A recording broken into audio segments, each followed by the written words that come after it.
আমি রোজে কাজ করতাম,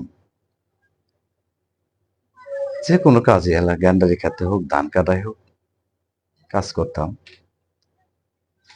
খায়া যদি কাজ করতাম তাহলে হাজিরা পাইতাম 40 টাকা।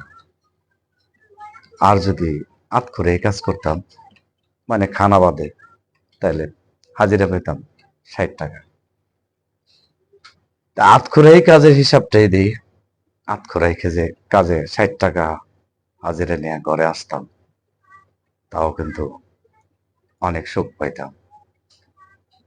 1 কেজি চাল কিনলে 7.5 টাকা, আর 1 কেজি গরুর গোস্ত কিনলে, মানে গরুর গোস্ত 1 কেজি বলতে না, 1 সের গজারি পাতাটা বলে দিত 40 টাকা।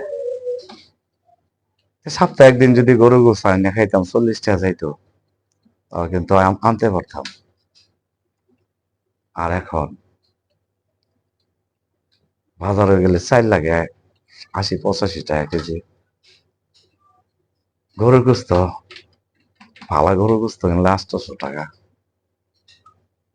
কামাই কিন্তু, হয়তো আপনি 1000 টাকা কামাই করতেছেন, টাকা 1000, বাজারে যায়